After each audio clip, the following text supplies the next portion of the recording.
Venons-en maintenant à ce fléau qui avait pourtant disparu dans les années 50, les punaises de lit. D'infestation de punaises de lit. Les punaises de lit. Ces punaises de lit. Franchement, il y a des sujets dont on ne veut vraiment pas parler, mais tellement vous abusez qu'on se retrouve obligé. La France en ce moment subit une invasion de punaises de lit. Bon, moi personnellement déjà, je ne sais pas ce que c'est qu'une punaise de lit. Je n'en ai jamais vu, donc voilà. Permettez-moi quand même de checker rapidement sur Google. Ah, oh là là, c'est très laid à regarder, c'est très très laid. On n'entend plus que parler de ça dans les médias français. J'imagine que ça doit vraiment être pénible à vivre, physiquement comme mentalement. Nous ici perso, on ne sait pas ce que vous endurez, donc on ne peut qu'imaginer. Mais plus sérieusement, j'ai parcouru un bon nombre d'articles et de vidéos pour pouvoir en apprendre plus sur ces parasites, mais à aucun moment je n'ai vu de véritable raison de provenance de ces bestioles. Tout le monde s'est accordé à dire que ce n'était pas un problème dû à une mauvaise hygiène. Ils nous viennent des grands hôtels, des palaces. Là-bas, il n'y a pas de problème d'hygiène. Leur présence n'est pas due à un manque d'hygiène. Mais personne ne donne véritablement la raison de leur présence dans les habitats. Par contre, une chose sur laquelle la plupart des infos que j'ai obtenues s'accordent à dire, c'est qu'elles sont généralement retrouvées dans des coins de lit, dans des coins de maison, les cadres, les matelas et j'en passe. Le point commun avec ces endroits, c'est qu'ils sont pour la plupart du temps négligés dans les foyers. C'est-à-dire que généralement, on ne va pas nettoyer là-bas tous les jours. Et une chose qu'ils passent le temps à répéter, c'est la méthode de transmission de ces bestioles, sur comment ils font pour se propager. Et bien là, ils sont tous d'accord. La punaise de lit voyage de domicile à domicile par le biais des échanges entre humains. On va dire ça comme ça. Donc en général, dans les lieux publics, les transports, les cinémas, j'ai même vu des vidéos où on en retrouve dans des bars. Oh, elle est là. C'est une punaise de lit. Oh, une punaise de lit, gros, les gars, dans un bar à Paris. Ok, l'humain c'est son moyen de déplacement, mais d'où est venue la première vague? Les originelles, d'où viennent-elles? Alors il y a ce journaliste qui a essayé de proposer des réponses à la problématique. Est-ce qu'on sait pourquoi il y a plus de punaises de lit aujourd'hui? Est-ce lié à l'hygiène? Je vais poser toutes les questions. Il y a beaucoup d'immigration en ce moment. Est-ce que c'est des personnes qui n'ont pas les mêmes conditions d'hygiène que ceux qui sont sur le sol de France, qui apportent parce qu'ils sont dans la rue, parce qu'ils peut-être n'ont-ils pas accès à tous les services comme les autres? Est-ce que c'est lié à cela? Absolument pas. L'immigration, vraiment? Je me suis permis de poser la question à des amis, à des connaissances, et j'ai même demandé à mes amis de demander à leurs amis s'ils avaient déjà eu affaire à des punaises de lit. Pour élargir encore mon champ de recherche, je suis allée checker dans les commentaires des vidéos qui en parlaient, et je peux vous dire que personne n'a jamais vu, entendu parler ou encore subi une quelconque attaque ou une prolifération d'un quelconque parasite de la sorte. Les seuls nuisibles qui occasionnellement perturbent nos nuits ici, eh bien, ce sont les moustiques. C'est tout ce qu'il y a. Donc, RAS ici chez nous. Vous êtes toujours sûr que ce n'est pas une affaire de propreté? J'ai vu dans mes différentes recherches qu'apparemment, il y a des milliers d'années en Europe, la punaise de lit était à la base un parasite des chauves-souris et qu'à force des contacts avec les hommes du Néandertal dans les grottes et j'en passe, eh bien, pouf, transmission du parasite. Et ainsi de suite, au fil des siècles, elle s'est frayé un chemin et s'est bâtie toute une réputation. Donc, pour en revenir à nos déductions, parce que voilà, on n'est jamais mieux servi que par soi-même, si aucun membre de notre communauté n'a jamais été confronté à des punaises de lit avant d'arriver à l'étranger, c'est-à-dire que le foyer de naissance et de peuplement est forcément là-bas. Alors, donner comme raison la présence d'étrangers, c'est un petit peu facile. Moi, je pense à une raison un petit peu plus probable, l'hygiène. Ce n'est pas maintenant que le monde se questionne sur l'hygiène en Europe, plus précisément en France. Vous êtes sans ignorer que le Moyen-Âge européen, et même les temps modernes, étaient des périodes catastrophiques, voire calamiteuses. Et maintenant même encore, malgré l'accès à l'eau pour tous, du moins pour sensiblement 97% des foyers en France, il y a quand même un quart de la population française qui a décidé de ne pas se laver quotidiennement, voire d'y aller une fois par semaine. L'hygiène en France est vraiment quelque chose qui revient presque toujours dans la bouche des Français sur les réseaux. Partout, les gens se plaignent des odeurs de leurs concitoyens dans les transports, dans les espaces publics et j'en passe. Et si les gens en parlent autant, ça veut dire que c'est un problème réel et sérieux.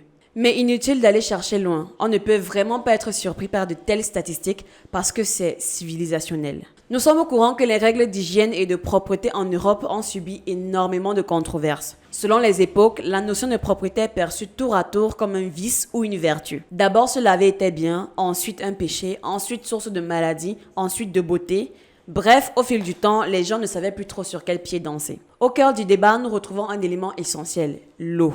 Durant l'Antiquité, elle est sacralisée et dans l'Église primitive, se laver entièrement est signe de purification de l'âme. Puis, sous l'Ancien Régime, l'eau suscite la méfiance. C'est donc à cette époque que se développe la théorie des humeurs, selon laquelle l'immersion du corps dans l'eau est perçue comme un facteur de déséquilibre physiologique. Alors, petite parenthèse, la théorie des humeurs d'origine grecque, toujours en vigueur au Moyen-Âge, stipule que le monde se compose de 4 éléments, l'eau, la terre, l'air et le feu.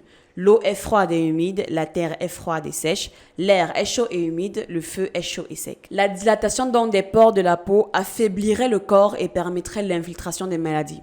Fermeture de la parenthèse. Par conséquent, l'usage des étuves, de sorte de bains publics, est considéré comme propageur d'épidémies et comme source de désordres moraux en raison de la promiscuité des corps. La crasse devient donc un facteur de conservation. Elle protège. Se développe alors la toilette sèche qui est plus symbolique qu'autre chose. L'apparence prime sur la propriété réelle des corps. Ce royaume de l'apparat mène également à d'autres pratiques, notamment l'usage du maillot de corps qui, contrairement à la peau et aux vêtements, est lavé régulièrement. Bon, vous savez, porter des vêtements propres sur un corps sale ne sert strictement à rien, et vice-versa. Vous laver et porter des vêtements sales vous renvoie juste à la case départ.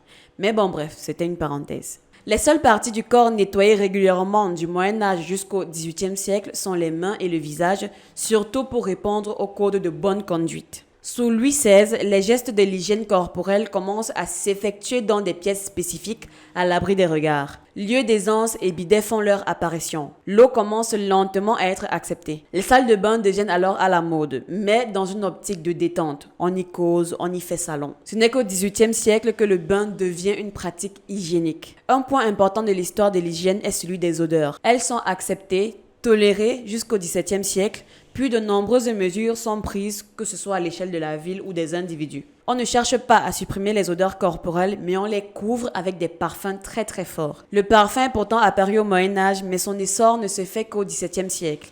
Visage, mains, bouche sont nettoyés à l'eau parfumée. En ce qui concerne l'hygiène à l'échelle urbaine, la notion de propreté se situe à la croisée d'un besoin privé et d'une politique publique. Jusqu'au XVIIIe siècle, la rue sert de latrine publique. La population urine et jette ses ordures dehors, contribuant à la prolifération des épidémies. Les premières mesures prophylactiques datent de la fin du Moyen-Âge et consistent essentiellement à ne plus jeter le sang des saignés dans la Seine. À Paris, par exemple, la ville est traversée par 2 égouts à ciel ouvert, provoquant inondations et coulées de boue très régulièrement. La construction de trottoirs et la modernisation des égouts ne sont effectives qu'à partir du XVIIIe siècle avec la fondation du Conseil d'hygiène et de salubrité contrôlant la voirie, les marchés et le logement. La politique sanitaire, quant à elle, vise à purifier l'air et à débarrasser les villes de leurs miasmes pathogènes. L'eau est de plus en plus utilisée pour nettoyer les rues. Le XXe siècle finalise le réseau d'égouts ainsi que la mise en place du tout à l'égout et voit également la construction de 8000 stations d'épuration. Bref, leur conception de l'hygiène est en constante évolution. Ces dernières années sont par exemple marquées par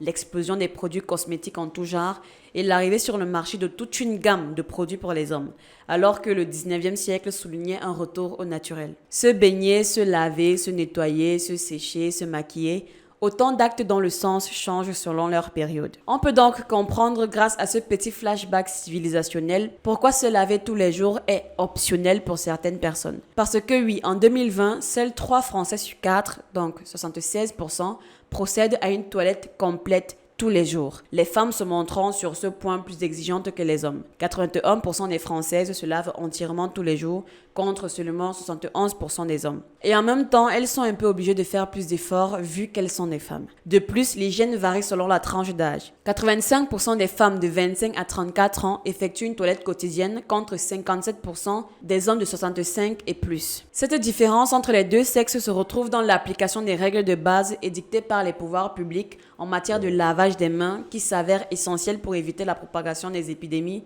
notamment en période hivernale. En effet, l'étude montre que les hommes respectent toujours beaucoup moins ces règles que les femmes. À peine 2 hommes sur 3, donc 68%, se lavent les mains systématiquement après être allés aux toilettes, contre 75% des femmes, et moins d'un tiers d'entre eux, dont les hommes, le font après avoir pris les transports en commun, contre 31 à 42% des femmes. Un chiffre démontrant clairement l'ignorance des règles sanitaires de base, en dépit des messages de santé publique martelés et du contexte viral qui autrefois l'imposait. C'est vrai que dans mes recherches, je suis surtout tombée, ou du moins je suis tombée à plusieurs reprises sur des articles qui, au lieu de présenter la situation hygiénique des Français, ont préféré faire des comparaisons entre Européens. C'est-à-dire, il paraît que les Français sont plus sales, mais en fait non. Si on regarde en Allemagne, si on regarde en Espagne, etc., pourquoi? Pourquoi est-ce que vous voulez vous comparer avec d'autres pays? Vous voulez à tout prix montrer que non, vous n'êtes pas pire, qu'il y a toujours pire que vous. Mais arrêtez en fait, c'est pas forcé. Faites un article sur votre pays et restez tranquille tout simplement. Bref, pour en revenir à la punaise de lit, je pense qu'il est important de questionner l'hygiène des habitations et arrêter d'aller chercher des raisons ailleurs. D'aller toujours accuser les autres personnes et de dire que ce sont elles qui devraient être responsables de votre malheur. Assumez tout simplement le fait que voilà, vous êtes la cause de vos soucis actuels. Et d'ailleurs, ça ne vous fera pas du mal d'être un petit peu honnête envers vous-même. Voilà, c'est déjà la fin de cette vidéo. N'hésite pas à la liker, la commenter, la partager. On se dit donc à la semaine prochaine. Portez-vous bien.